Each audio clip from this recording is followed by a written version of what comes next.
All right, turning to brand new information tonight on the insurrection at the Capitol and an interview you are only going to see right here with one of the officers who was attacked. DC police officer Mike Fanone confirming tonight he will be testifying before the new select committee investigating January 6th Capitol riot.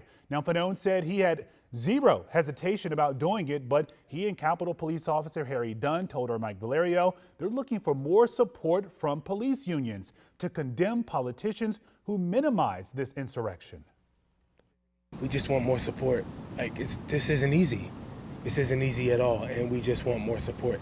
And people that have a platform, the union president, the national union president, the local DC chairmen, the Capitol Police chairmen, we just want statements saying that they support us and that the officers' actions were justified when they were.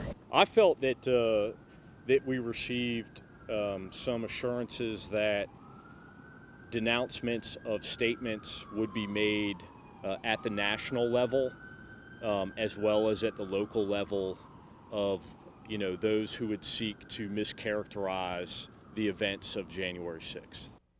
Now, both officers met with the D.C. chapter of the Fraternal Order of Police. The union will be discussing the matter with its national leadership in the coming days.